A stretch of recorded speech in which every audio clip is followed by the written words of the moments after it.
Hello everyone. Today we talk about how to fix the app of Reddit. We go to settings. Then we click on apps. After that we search the app Reddit and we click. They will on for stop. After that we go to storage.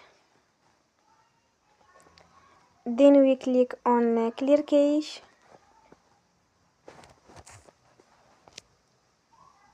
In the end, you will turn off your Wi-Fi and you will turn again. Don't forget to support us by like and subscribe. See you next time and thank you for watching.